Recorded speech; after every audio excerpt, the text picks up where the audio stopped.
Hey, what is up guys? This is Larry at the Financial Lift, and thanks for being here, and let's jump into talking about refinancing a mortgage. I always like starting off with a fast fact, and did you know that the first use of the word mortgage had nothing to do with home buying? In fact, it was used in a poem to describe marriage. If you found that fact interesting at all, go ahead and hit that like button. So I'll get into whether or not it's worth refinancing, and which situations it is best and which situations it's not. But before I go into that, I think it's really important for everybody to understand the nuances of what it means to refinance a mortgage. So refinancing a mortgage is where you take out a new loan to pay off your original loan or the remaining balance of that original loan, and it's not taking out an additional loan against your home. That's slightly different, and usually people do this to take advantage of interest rates or lower monthly payments. While taking advantage of lower interest rates is one of the biggest reasons to refinance a mortgage, there are smaller reasons, such as, for example, you're trying to get rid of mortgage insurance, but you can't get rid of that in any other method other than having to refinance. So how does the overall process work for refinancing a mortgage? Well, with any new thing that you're learning, the first step is to get educated, and in particular,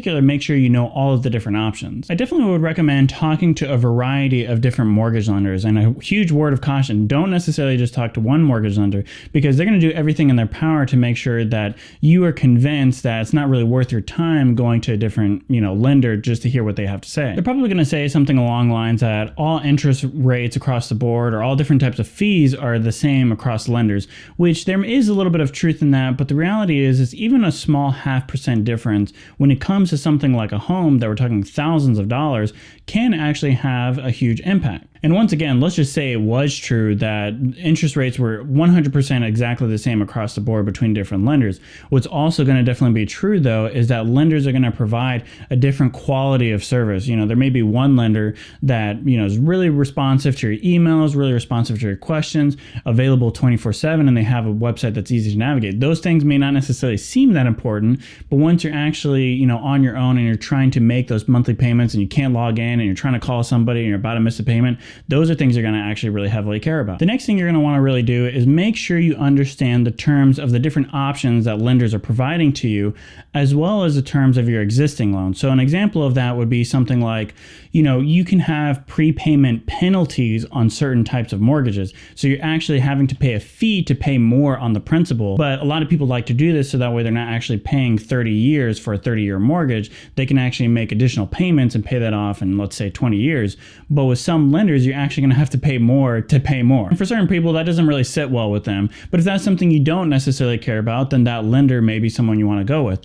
The obviously next step you want to do when you're comparing different mortgages and different lenders is obviously the interest rate they're offering. But I will say, in combination to the interest rate, you have to care about the different fees and closing costs that the lender may be offering to pay. So for example, there are some lenders out there that will charge a slightly higher interest rate, but they're going to, offer something like, we'll pay the closing costs. So that seems appealing, and it's kind of a marketing gimmick to kind of say, you don't have any closing costs, but the reality is it's kind of being built into the loan. But obviously that's kind of a value decision from your end. If you don't necessarily want to pay up front in terms of closing costs, then going with a higher interest rate may be a better deal for you. The last thing I would definitely check is where your credit score was at with the original mortgage. Let's say it was at 800, but now when you're trying to refinance, your credit score is much lower. Let's say you missed a couple of monthly payments recently, then it probably won't make sense to refinance, because there's a good chance your interest rate will either end up being the same, or it's going to end up being a little bit higher.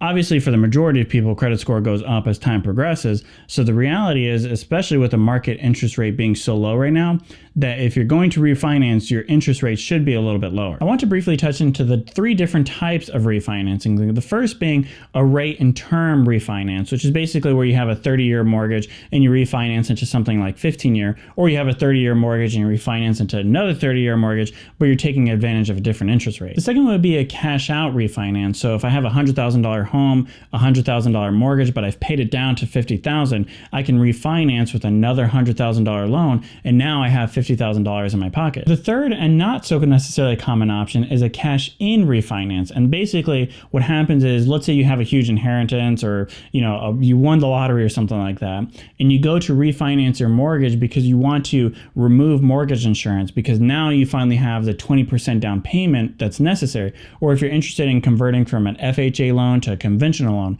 those are things you can do through a cash-in refinance. I mean, you can do it without a cash-in refinance, but in certain situations, people need that additional cash to be able to qualify for a refinance. So what are the times that it makes most sense to refinance a mortgage? Well, I'll start with the most ideal situations and then kind of work my way down to situations that perhaps are a little bit less ideal. But I will preface by saying this, that when it comes to financial decisions, I kind of view things as value decisions. So at the end of the day, maybe you end up having higher monthly payments, but you're taking lower interest rates. So then in that case, you're actually over the life of the loan saving money, but you're having to make more monthly payments.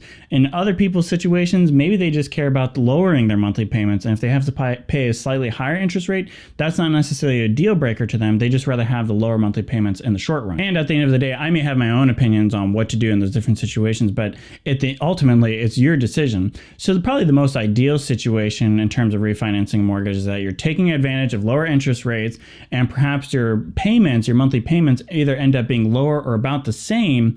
And then on top of that, you have the situation where the lender is willing to pay the closing costs. So no closing costs, lower interest rates, and lower payments. Obviously, it's going to be a no-brainer in terms of refinancing. Now, I will just say here, one of the reasons that the majority of refinancing situations end up with lower monthly payments anyways is because the majority of people are refinancing with a 30-year mortgage. So let's say you have a 30-year mortgage right now and you're thinking about refinancing. Perhaps you've already paid down 10 years worth of payments, and so you only have 20 years left until your home is fully paid off. But now when you go to refinance your mortgage, that 20 years worth left of payments ends up being stretched out to 30 more years. So obviously for the majority of people, when you take 20 years worth of payments that are still left and stretch that out to 30 years, you're going to end up with lower monthly payments. But here's the catch that I want a lot of people to be thinking about. You could end up still having a lower interest rate, but because you're basically stretching out this 20-year loan into 30 more years, you're going to end up paying more interest payments over the long run. That depends on how much the interest rate has dropped. This is actually one of the reasons that the majority of banks out there want people to refinance their mortgage, because then they can refinance again after the second time and the third time, and they just continuously refinance their mortgage, and they're always making this interest payment. Even though they end up lowering that interest rate, the reality is that they're stretching it out so much that they could be losing money in the long run. So another situation where it really makes sense to refinance a mortgage, or at least one of the things you should be considering, is how early on are you in the life of your mortgage. So let's say I have a 30-year mortgage, and as well I'm fairly young, then if I'm only 2 years into that mortgage, then it probably actually makes sense to refinance, especially if the interest rate has dropped significantly. And this is because that difference in interest rate is going to apply for that 28 years left that I have in that original mortgage compared to the 30 years I have in that new refinance mortgage. But if I only have, like, let's say 5 years worth of payments until I'm, completely mortgage free and I've paid off my house, then taking advantage of lower interest rate is only going to apply for that 5 years. So that savings isn't going to be as significant unless if I'm doing it for 20 or 30 years. The other thing to consider as well is what age you are currently. Let's say I'm considering refinancing into a 30-year mortgage, and let's say I'm 40 years old, then refinancing for 30 years, I'm going to be 70 until I finally pay off that home. But if I'm 20 years old and I refinance with a 30-year mortgage, and for whatever reason you're already on your second mortgage, then by the time you have that house paid off, you're going to be 50 years old, which isn't that significant. Now, another good reason to refinance a mortgage that a lot of people want to take advantage of is to have that cash out option. So for example, let's say I buy a $200,000 house, and the mortgage obviously I took is $200,000. But within 5 years, that same $200,000 house is now worth $300,000. I can take out a refinance mortgage of $300,000 against that home, pay off the balance of the $200,000 mortgage, which is going to end up being somewhere like $180,000, and now I'm left over with $120,000 left in my bank account. Now, with that additional $120,000 in your pocket, you could go buy an investment property, but a lot of people out there make it seem like buying rental properties is the easiest thing to do and there's no way to lose money. The reality is you're doing something called leveraging your money, and the opposite can obviously happen. So if that $200,000 house went to $300,000 in terms of home value, then that real estate market obviously has a lot of variability. So that same house could end up swinging back down to $150,000.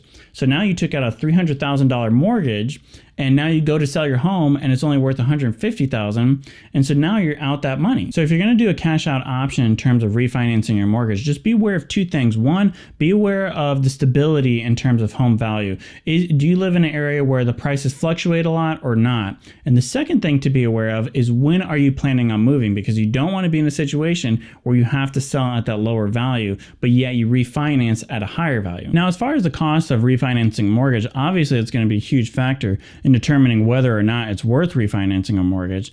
And as far as closing costs, typically you would see anywhere between 2 to 6% as far as the value of the mortgage. So in terms of closing costs, one of the things that's pretty much typical is paying for an appraisal on your home, because obviously from the bank's perspective, they don't want to refinance your mortgage and find out that your home value is worth less than it was when the original mortgage happened.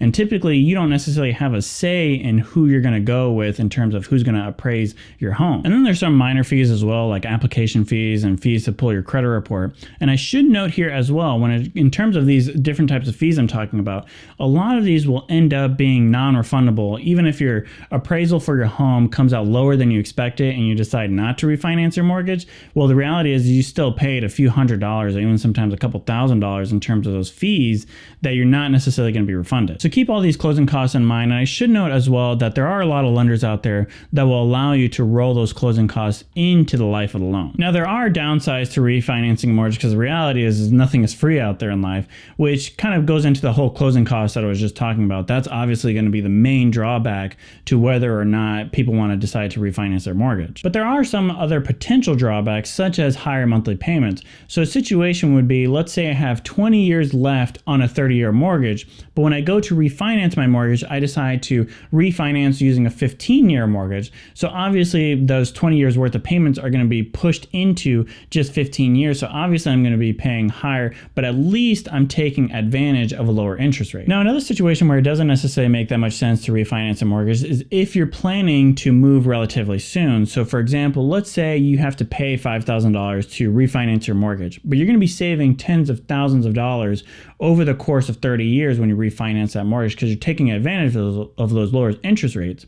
But the reality is in the first few years, you haven't recouped that money back, that first $5,000. You probably saved maybe just a couple $100. So you actually are out, let's say $4,000. So you really have to consider if you're planning to move or not. And sometimes people move unexpectedly. So think about the different things in terms of how stable your job is, or maybe, there's a family member that's, becoming ill or something, and you may have to move relatively soon. Those are going to be factors you want to consider when refinancing a mortgage. At the end of the day, all of these different financial decisions comes back to trade-offs. What are the pros and cons that best fit your lifestyle? So definitely really think about what fits your lifestyle, what are the needs you have for your lifestyle, and then review the different options in terms of your mortgage. And like I said, go to a variety of different lenders, find out their terms, really take the time to understand, and don't feel pressure to rush, because especially in the real estate industry, there's a huge incentive for people to pressure you and to rush you into these different really, really big decisions. And as always, feel free to comment down below. In fact, this was actually a requested topic. So if you have any other future videos you're interested in, feel free to comment down below. Or if you have any questions in terms of your specific situation, whether or not to refinance, those are things I'd be more than happy to give my own input on, but I'm not necessarily a professional mortgage lender or anything like that. And as always, if you appreciate this video, please give it a big thumbs up. And if you like business, personal finance, home buying type videos, please consider subscribing to the channel, and I hope to see you in the next one.